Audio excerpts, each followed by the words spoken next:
This is Anna Karenina, Part 1, Chapter 14. But just as the moment the princess came in, an expression of terror appeared on her face on seeing them alone together and noticing their troubled looks. Levin bowed to her and said nothing. Kitty sat with downcast eyes. "Thank heaven she has refused him," thought the mother, and her face brightened into the usual smile with which she greeted her visitors on Thursday evenings. She sat down and began questioning Levin about his life in the country. He too sat down until the arrival. Me Chinese, me say arrivals. What the hell? Sorry. He too sat down until the arrival of other guests should enable him to go away unnoticed. 5 minutes later, Kitty's friend, the Countess Nordstern, who had married the year before, came in. She was a thin, sallow, nervous, ailing woman with shining black eyes. She was fond of Kitty, and her affection showed itself as the affection of a married woman for an unmarried one generally does, in a desire to get Kitty married according to her, the Countess's, own ideal of conjugal bliss. And she wished to see her married to Vronsky. She always disliked Levin, whom at the beginning of the winter she had often met at the Sherbatskys'. Her constant and favorite amusement was to make fun of him.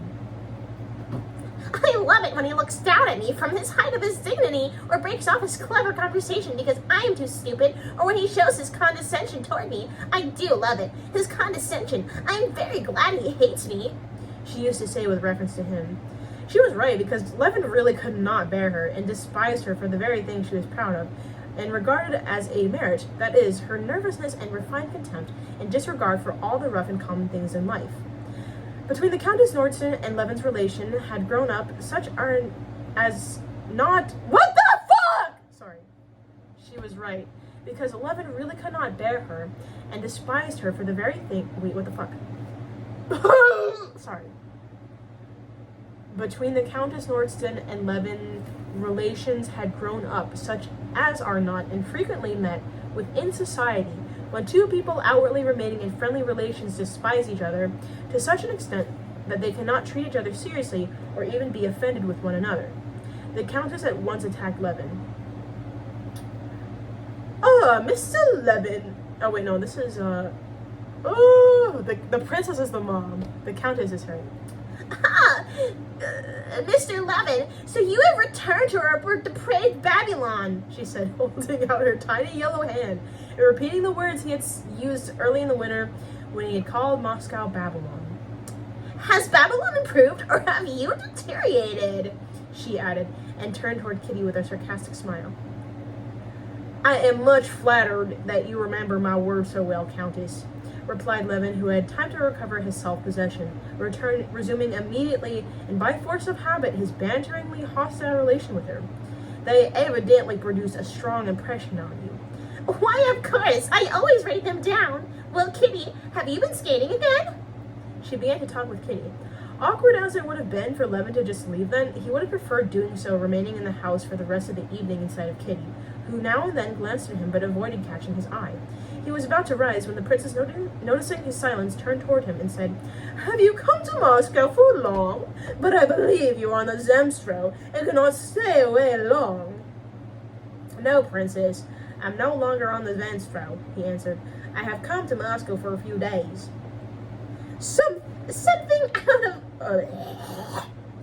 Something out of common has happened to him," said the Countess Nordstern, scrutinizing his stern and serious face. "Why does he not start on one of his discourses? But he'll draw him out. I do love to make a fool of him when Kitty's about, and I will." Mr. Levin," she began, "explain to me, please. You who know everything, how is it that our Calcula estate, the peasant men and women have drunk everything they had and never pay attention they owe us? What is the explanation? You always praise the pleasant— Sorry. You always praise the peasants so much." At that moment, another lady entered the room and Levin rose. "Excuse me, Countess, but I really know nothing about it and can't tell you anything," he said. And as he turned off, he saw an officer who had come into the room behind the lady. "That must be Vronsky," he thought, and looked at Kitty to make sure. She had already glanced at Vronsky and then turned toward Levin, and by the look of her eyes, which had involuntarily brightened, Levin realized that she loved this man, and realized it surely as if she had told it to him in so many words. But what kind of man was he? Now, rightly or wrongly, Levin could not remain. He had to find out what sort of man it was she loved. There are people who, when they meet a rival, no matter in what, at once shut their eyes to everything good in him and see only the bad.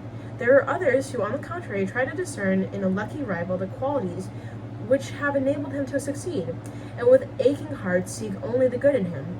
Levin belonged to the latter sort, but it was not difficult for him to see what good and attractive in Vronsky. It struck him immediately. Vronsky was a dark, sturdily built man of medium height, with a good-natured, handsome, exceedingly quiet and firm face. Everything about his face and figure, from his black, closely cropped hair and freshly shaven chin to his wide brand-new uniform, was simple, and at the same time elegant. Having stepped aside to let a lady pass, Vronsky approached first the princess and then Kitty. When he moved toward her, his fine eyes brightened with a special tenderness, and carefully and respectfully bending over with a scarcely perceptible happy, and as it seemed to Levin, modestly triumphant smile, he held out to her his small, broad hand. Having greeted and spoken a few words to everyone else, he sat down without having once looked at Levin, who had not taken his eyes off him. "Let me introduce you," said the princess, indicating Levin. "Konstantin Dmitri Levin, Count Alexis Ikinovich Vronsky. Vronsky. Oof. The Pokeball from like 6 hours ago. Oof." Vronsky rose and, looking cordially into Levin's eyes, pressed his hand. Mwah!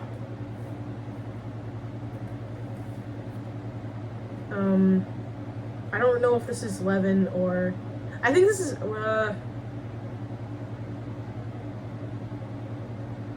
I don't know if this is Levin saying it or Vronsky. And I'm gonna give Vronsky the fuckboy voice. I finally realized. I know I gave him the JBP voice in the other video. I'm giving him the fuckboy voice. "I was to have dined with you earlier this winter," he said with his simple, frank smile. Oh wait, no. This is Vronsky. "I was to have dined with you earlier this winter," he said with his simple, frank smile, "but you unexpectedly went away to the country." "Mr. Levin despises and hates the town and us townspeople," said Countess Nordstrom.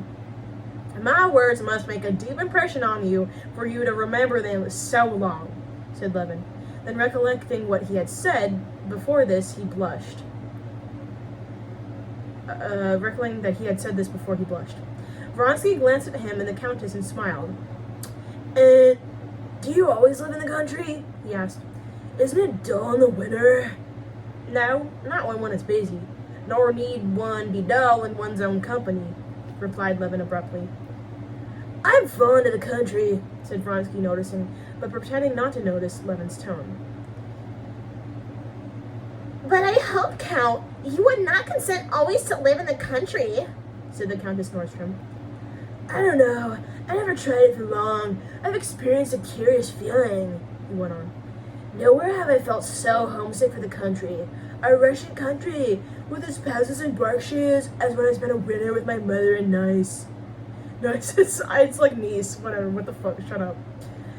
"Nice itself is dull, you know, and Naples and Sorrento are pleasant only for a short stay, and it is there one thinks of Russia and longs especially for the Russian countryside. They seem to..." He was addressing both Kitty and Levin, his quiet and friendly glance passing from one to the other. He was evidently speaking quite sincerely and frankly. Noticing that the Countess Nordstrom wished to say something, he stopped without finishing what he was saying and listened attentively to her. The conversation did not flag for a moment, so that the old princess, who had always in reserve, in case of need, 2 heavy guns, classical versus modern education and general conscription, had no need to bring them forward, and the Countess Nordstrom had no opportunity to tease Levin.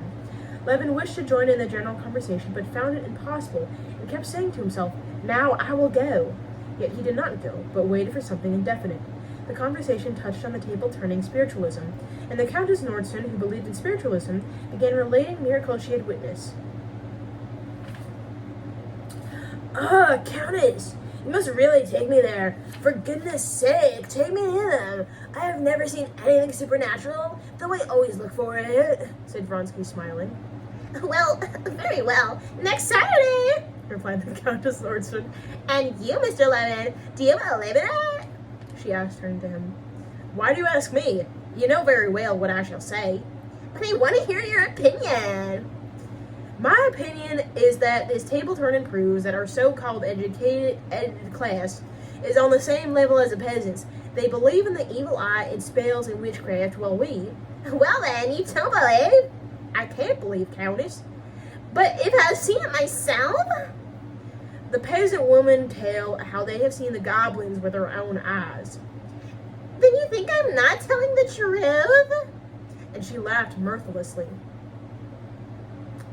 Oh no, Masha. Mr. Levin only says he can't believe, said Kitty, blushing for Levin.